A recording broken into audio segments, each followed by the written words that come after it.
بسم اللہ الرحمن الرحیم۔ شروع اللہ کا نام لے کر جو بڑا مہربان نہایت رحم والا ہے۔ لوگو اپنے پروردگار سے ڈرو کہ قیامت کا زلزلہ ایک حادثہ عظیم ہے۔ اے مخاطب، جس دن تو اس کو دیکھے گا اس دن یہ حال ہوگا کہ تمام دودھ پلانے والی عورتیں اپنے بچوں کو بھول جائیں گی اور تمام حمل والیوں کے حمل گر پڑیں گے، اور لوگ تجھ کو مدہوش نظر آئیں گے، حالانکہ وہ مدہوش نہیں ہوں گے بلکہ عذاب دیکھ کر مدہوش ہو رہے ہوں گے۔ بے شک اللہ کا عذاب بڑا سخت ہے۔ اور بعض لوگ ایسے ہیں جو اللہ کی شان میں علم کے بغیر جھگڑتے اور ہر شیطان سرکش کی پیروی کرتے ہیں، جس کے بارے میں لکھ دیا گیا ہے کہ جو اسے دوست رکھے گا تو وہ اس کو گمراہ کر دے گا اور دوزخ کے عذاب کا رستہ دکھائے گا۔ لوگو، اگر تم کو مرنے کے بعد جی اٹھنے میں کچھ شک ہو تو ہم نے تم کو پہلی بار بھی تو پیدا کیا تھا، یعنی ابتدا میں مٹی سے، پھر اس سے نطفہ بنا کر، پھر اس سے خون کا لوتھڑا بنا کر، پھر اس سے بوٹی بنا کر جس کی بناوٹ کامل بھی ہوتی ہے اور ناقص بھی، تاکہ تم پر اپنی خالقیت ظاہر کر دیں۔ اور ہم جس کو چاہتے ہیں ایک میعاد مقرر تک پیٹ میں ٹھہرائے رکھتے ہیں، پھر تم کو بچہ بنا کر نکالتے ہیں، پھر تم جوانی کو پہنچتے ہو، اور بعض قبل از پیری مر جاتے ہیں، اور بعض بڑھاپے کی نہایت خراب عمر کی طرف لوٹائے جاتے ہیں کہ بہت کچھ جاننے کے بعد بالکل بے علم ہو جاتی ہیں۔ اور اے دیکھنے والے، تو دیکھتا ہے کہ ایک وقت میں زمین خشک پڑی ہوتی ہے، پھر جب ہم اس پر مے برساتے ہیں تو وہ شاداب ہو جاتی اور ابھرنے لگتی ہے اور طرح طرح کی بارونق چیزیں اگاتی ہے۔ ان قدرتوں سے ظاہر ہے کہ اللہ ہی قادر مطلق ہے جو برحق ہے، اور یہ کہ وہ مردوں کو زندہ کر دیتا ہے، اور یہ کہ وہ ہر چیز پر قدرت رکھتا ہے، اور یہ کہ قیامت آنے والی ہے اس میں کچھ شک نہیں، اور یہ کہ اللہ سب لوگوں کو جو قبروں میں ہیں جلا اٹھائے گا، اور لوگوں میں کوئی ایسا بھی ہے جو اللہ کی شان میں بغیر علم کے اور بغیر ہدایت کے اور بغیر کتاب روشن کے جھگڑتا ہے اور تکبر سے گردن موڑ لیتا ہے تاکہ لوگوں کو اللہ کے رستے سے گمراہ کر دے۔ اس کے لیے دنیا میں ذلت ہے، اور قیامت کے دن ہم اسے عذاب آتش سوزاں کا مزہ چکھائیں گے۔ اے سرکش، یہ اس کفر کی سزا ہے جو تیرے ہاتھوں نے آگے بھیجا ہے، اور اللہ اپنے بندوں پر ظلم کرنے والا نہیں۔ اور لوگوں میں بعض ایسا بھی ہے جو کنارے پر کھڑا ہو کر اللہ کی عبادت کرتا ہے، اگر اس کو کوئی دنیاوی فائدہ پہنچے تو اس کے سبب مطمئن ہو جائے، اور اگر کوئی آفت پڑے تو منہ کے بل لوٹ جائے، یعنی پھر کافر ہو جائے۔ اس نے دنیا میں بھی نقصان اٹھایا اور آخرت میں بھی، یہی تو صاف نقصان ہے۔ یہ اللہ کے سوا ایسی چیز کو پکارتا ہے جو نہ اسے نقصان پہنچائے اور نہ فائدہ دے سکے، یہی تو پرلے درجے کی گمراہی ہے۔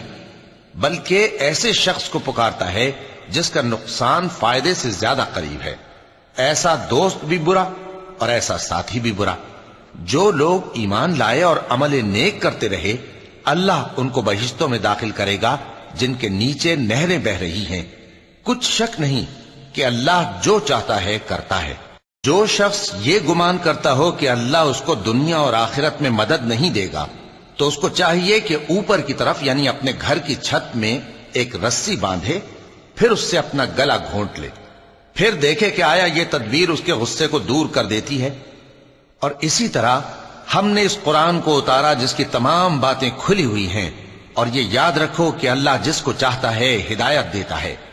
جو لوگ مومن یعنی مسلمان ہیں اور جو یہودی ہیں اور ستارہ پرست اور عیسائی اور مجوسی اور مشرک، اللہ ان سب میں قیامت کے دن فیصلہ کر دے گا۔ بے شک اللہ ہر چیز سے باخبر ہے۔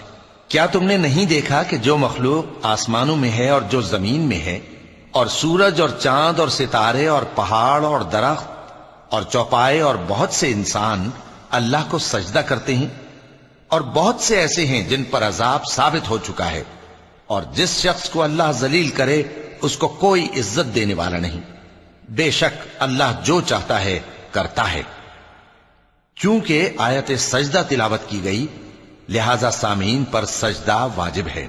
یہ دو فریق ایک دوسرے کے دشمن اپنے پروردگار کے بارے میں جھگڑتے ہیں، تو جو کافر ہیں ان کے لیے آگ کے کپڑے قطع کیے جائیں گے اور ان کے سروں پر جلتا ہوا پانی ڈالا جائے گا۔ اس سے ان کے پیٹ کے اندر کی چیزیں اور کھالیں گل جائیں گی، اور ان کے مارنے کے لیے لوہے کے ہتھوڑے ہوں گے۔ جب وہ چاہیں گے کہ اس رنج و تکلیف کی وجہ سے دوزخ سے نکل جائیں تو پھر اسی میں لوٹا دیے جائیں گے، اور کہا جائے گا کہ جلنے کے عذاب کا مزہ چکھتے رہو۔ جو لوگ ایمان لائے اور عمل نیک کرتے رہے، اللہ ان کو بہشتوں میں داخل کرے گا جن کے تلے نہریں بہہ رہی ہیں، وہاں ان کو سونے کے کنگن پہنائے جائیں گے اور موتی، اور وہاں ان کا لباس ریشمی ہوگا، اور ان کو اچھی بات کی طرف رہنمائی کی گئی اور خوبیوں والے مالک کی راہ بتائی گئی۔ جو لوگ کافر ہیں اور لوگوں کو اللہ کے رستے سے اور مسجد حرام سے، جسے ہم نے لوگوں کے لیے یکساں عبادت گاہ بنایا ہے، روکتے ہیں، خواہ وہ وہاں کے رہنے والے ہوں یا باہر سے آنے والے، اور جو اس میں شرارت سے کجروی و کفر کرنا چاہے تو اس کو ہم درد دینے والے عذاب کا مزہ چکھائیں گے۔ اور ایک وقت تھا جب ہم نے ابراہیم کو خانہ کعبہ کا مقام بتا دیا اور ارشاد فرمایا کہ میرے ساتھ کسی چیز کو شریک نہ کیجو، اور طواف کرنے والوں اور قیام کرنے والوں اور رکوع کرنے والوں اور سجدہ کرنے والوں کے لیے میرے گھر کو صاف رکھا کرنا، اور لوگوں میں حج کے لیے اعلان کر دو کہ تمہاری طرف پیدل اور دبلے دبلے اونٹوں پر جو دور دراز رستوں سے چلے آتے ہوں سوار ہو کر چلے آئیں، تاکہ اپنے فائدے کے کاموں کے لیے حاضر ہوں۔ اور قربانی کے ایام معلوم میں مویشی چوپایوں کے ذبح کے وقت جو اللہ نے ان کو دیے ہیں ان پر اللہ کا نام لیں۔ اب اس میں سے تم خود بھی کھاؤ اور خستہ حال ضرورت مند کو بھی کھلاؤ۔ پھر چاہیے کہ لوگ اپنا میل کچیل دور کریں اور منتیں پوری کریں، اور اس قدیم گھر یعنی بیت اللہ کا طواف کریں۔ یہ ہمارا حکم ہے، اور جو شخص ادب کی چیزوں کی جو اللہ نے مقرر کی ہیں تعظیم کرے تو یہ اس کے پروردگار کے نزدیک اس کے حق میں بہتر ہے۔ اور تمہارے لیے مویشی حلال کر دیے گئے ہیں سوائے ان کے جو تمہیں پڑھ کر سنائے جاتے ہیں، تو بتوں کی پلیدی سے بچو اور جھوٹی بات سے پرہیز کرو، صرف ایک اللہ کے ہو کر اور اس کے ساتھ شریک نہ ٹھہرا کر۔ اور جو شخص کسی کو اللہ کے ساتھ شریک مقرر کرے تو وہ گویا ایسا ہے جیسے آسمان سے گر پڑے، پھر اس کو پرندے اچک لے جائیں یا ہوا کسی دور کی جگہ اڑا کر پھینک دے۔ یہ ہمارا حکم ہے، اور جو شخص ادب کی چیزوں کی جو اللہ نے مقرر کی ہیں تعظیم کرے تو یہ کام دلوں کی پرہیزگاری سے ہے۔ ان میں ایک وقت مقرر تک تمہارے لیے فائدے ہیں، پھر ان کو اس قدیم گھر یعنی بیت اللہ تک پہنچنا اور ذبح ہونا ہے۔ اور ہم نے ہر ایک امت کے لیے قربانی کا طریق مقرر کر دیا ہے، تاکہ جو مویشی چوپائے اللہ نے ان کو دیے ہیں ان کے ذبح کرنے کے وقت ان پر اللہ کا نام لیں۔ سو تمہارا معبود ایک ہی ہے، تو اسی کے فرما بردار ہو جاؤ اور عاجزی کرنے والوں کو خوشخبری سنا دو۔ یہ وہ لوگ ہیں کہ جب اللہ کا نام لیا جاتا ہے تو ان کے دل ڈر جاتے ہیں، اور جب ان پر مصیبت پڑتی ہے تو صبر کرتے ہیں، اور نماز آداب سے پڑھتے ہیں، اور جو مال ہم نے ان کو عطا فرمایا ہے اس میں سے نیک کاموں میں خرچ کرتے ہیں۔ اور قربانی کے اونٹوں کو بھی ہم نے تمہارے لیے اللہ کے شعائر مقرر کیا ہے، ان میں تمہارے لیے فائدے ہیں، تو قربانی کرنے کے وقت قطار باندھ کر ان پر اللہ کا نام لو، پھر جب پہلو کے بل گر پڑیں تو ان میں سے کھاؤ، اور قناعت سے بیٹھ رہنے والوں اور سوال کرنے والوں کو بھی کھلاؤ۔ اس طرح ہم نے ان کو تمہارے زیر فرمان کر دیا ہے تاکہ تم شکر کرو۔ اللہ تک نہ ان کا گوشت پہنچتا ہے اور نہ خون، بلکہ اس تک تمہاری پرہیزگاری پہنچتی ہے۔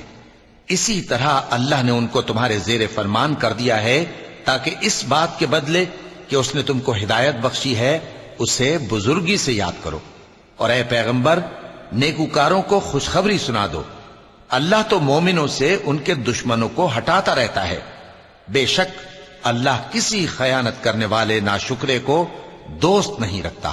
جن مسلمانوں سے خواہ مخواہ لڑائی کی جاتی ہے ان کو اجازت ہے کہ وہ بھی لڑیں، کیونکہ ان پر ظلم ہو رہا ہے، اور اللہ ان کی مدد کرے گا، وہ یقیناً ان کی مدد پر قادر ہے۔ یہ وہ لوگ ہیں کہ اپنے گھروں سے ناحق نکال دیے گئے، انہوں نے کچھ قصور نہیں کیا، ہاں یہ کہتے ہیں کہ ہمارا پروردگار اللہ ہے۔ اور اگر اللہ لوگوں کو ایک دوسرے سے نہ ہٹاتا رہتا تو خانقاہیں اور گرجے اور یہودیوں کے عبادت خانے اور مسلمانوں کی مسجدیں جن میں اللہ کا کثرت سے ذکر کیا جاتا ہے گرائی جا چکی ہوتی۔ اور جو شخص اللہ کی مدد کرتا ہے اللہ اس کی ضرور مدد کرتا ہے، بے شک اللہ توانا ہے، غالب ہے۔ یہ وہ لوگ ہیں کہ اگر ہم ان کو ملک میں حکومت دے دیں تو نماز قائم کریں اور زکوٰۃ ادا کریں اور نیک کام کرنے کا حکم دیں اور برے کاموں سے منع کریں، اور سب کاموں کا انجام اللہ ہی کے اختیار میں ہے۔ اور اگر یہ لوگ تم کو جھٹلاتے ہیں تو ان سے پہلے نوح کی قوم اور عاد اور سمود کی قومیں بھی اپنے پیغمبروں کو جھٹلا چکی ہیں، اور قوم ابراہیم اور قوم لوط بھی، اور مدین کے رہنے والے بھی، اور موسیٰ بھی تو جھٹلائے جا چکے ہیں۔ لیکن میں کافروں کو مہلت دیتا رہا، پھر میں نے ان کو پکڑ لیا، تو دیکھ لو کہ میرا عذاب کیسا سخت تھا۔ چنانچہ بہت سی بستیاں ہیں کہ ہم نے ان کو تباہ کر ڈالا کہ وہ نافرمان تھیں، سو وہ اپنی چھتوں کے بل گری پڑی ہیں، اور بہت سے کنویں بیکار اور بہت سے مضبوط محل ویران پڑے ہیں۔ سو کیا ان لوگوں نے ملک میں سیر نہیں کی تاکہ ان کے دل ایسے ہوتے کہ ان سے سمجھ سکتے اور کان ایسے ہوتے کہ ان سے سن سکتے؟ بات یہ ہے کہ آنکھیں اندھی نہیں ہوتی بلکہ دل جو سینوں میں ہیں وہ اندھے ہو جاتے ہیں۔ اور یہ لوگ تم سے عذاب کے لیے جلدی کر رہے ہیں، اور اللہ اپنے وعدے کے خلاف ہرگز نہیں کرے گا۔ اور بے شک تمہارے پروردگار کے نزدیک ایک روز تمہارے حساب کی روح سے 1000 برس کے برابر ہے۔ اور بہت سی بستیاں ہیں کہ میں ان کو مہلت دیتا رہا جبکہ وہ نافرمان تھیں، پھر میں نے ان کو پکڑ لیا اور میری ہی طرف لوٹ کر آنا ہے۔ اے پیغمبر کہہ دو کہ لوگوں میں تو تم کو کھلم کھلا خبردار کرنے والا ہوں، تو جو لوگ ایمان لائے اور کام نیک کیے ان کے لیے بخشش اور عزت کی روزی ہے، اور جن لوگوں نے ہماری آیتوں میں اپنے خیال میں ہمیں عاجز کرنے کے لیے دوڑ دھوپ کی وہ اہل دوزخ ہیں۔ اور ہم نے تم سے پہلے کوئی رسول اور نبی نہیں بھیجا مگر اس کا یہ حال تھا کہ جب وہ کوئی آرزو کرتا تھا تو شیطان اس کی آرزو میں وسوسہ ڈال دیتا تھا، تو جو وسوسہ شیطان ڈالتا ہے اللہ اس کو دور کر دیتا ہے، پھر اللہ اپنی آیتوں کو مضبوط کر دیتا ہے، اور اللہ علم والا ہے، حکمت والا ہے۔ غرض اس سے یہ ہے کہ جو وسوسہ شیطان ڈالتا ہے اس کو ان لوگوں کے لیے جن کے دلوں میں بیماری ہے اور جن کے دل سخت ہیں ذریعہ آزمائش ٹھہرائے۔ بے شک ظالم لوگ مخالفت میں دور جا پڑے۔ اور یہ بھی غرض ہے کہ جن لوگوں کو علم عطا ہوا ہے وہ جان لیں کہ وہ یعنی وحی تمہارے پروردگار کی طرف سے حق ہے، تو وہ اس پر ایمان لائیں اور ان کے دل اللہ کے آگے عاجزی کریں۔ اور جو لوگ ایمان لائے ہیں اللہ ان کو سیدھے رستے کی طرف ہدایت کرتا ہے، اور کافر لوگ ہمیشہ اس کی طرف سے شک میں رہیں گے یہاں تک کہ قیامت ان پر ناگہاں آ جائے یا ایک نامبارک دن کا عذاب ان پر آ واقع ہو۔ اس روز بادشاہی اللہ ہی کی ہوگی اور وہ ان میں فیصلہ کر دے گا، تو جو لوگ ایمان لائے اور عمل نیک کرتے رہے وہ نعمت کے باغوں میں ہوں گے، اور جو کافر ہوئے اور ہماری آیتوں کو جھٹلاتے رہے ان کے لیے ذلیل کرنے والا عذاب ہوگا۔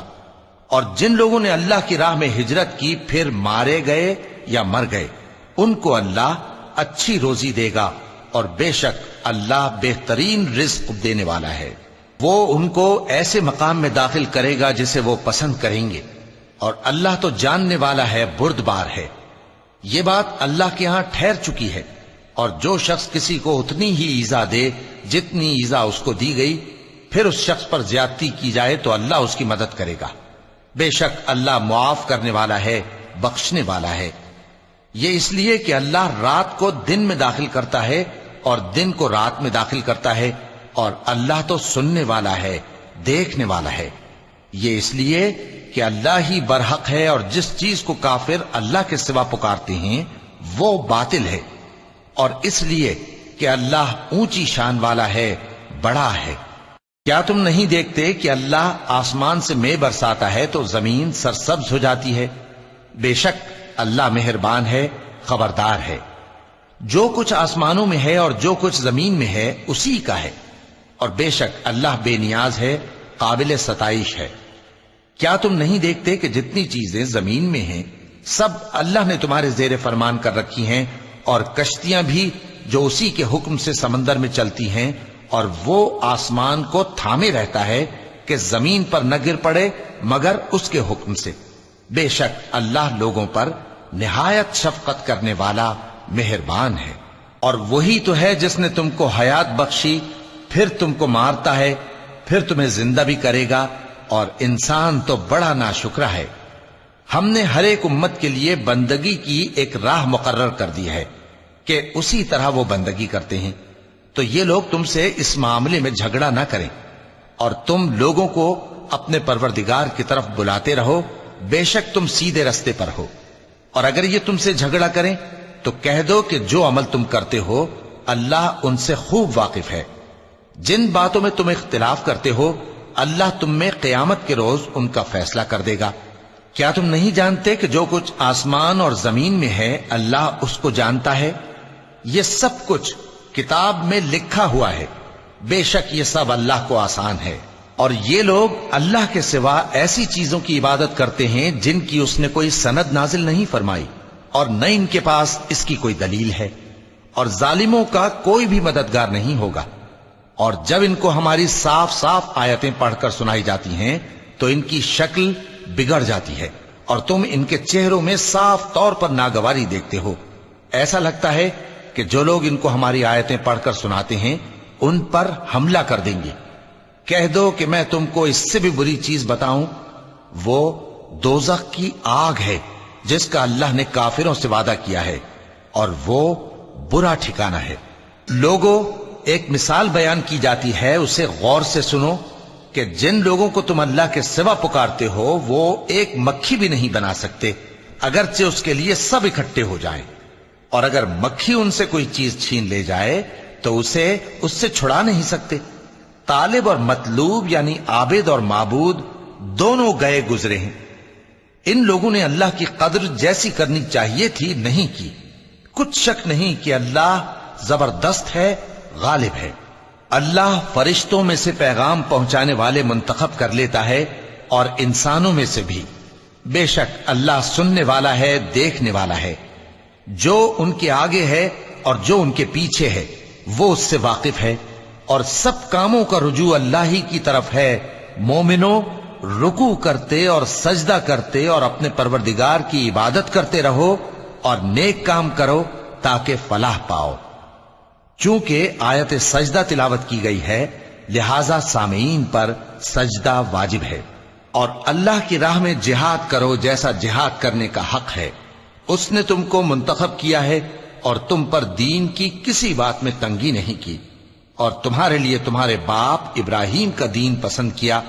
اسی اللہ نے پہلے یعنی پہلی کتابوں میں تمہارا نام مسلم رکھا تھا، اور اس کتاب میں بھی وہی نام رکھا ہے۔ تو جہاد کرو تاکہ پیغمبر تمہارے بارے میں گواہ ہوں اور تم لوگوں کے مقابلے میں گواہ رہو۔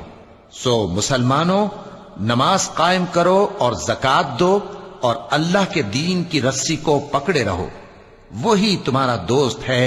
سو وہ کیا خوب دوست ہے اور کیا خوب مددگار ہے۔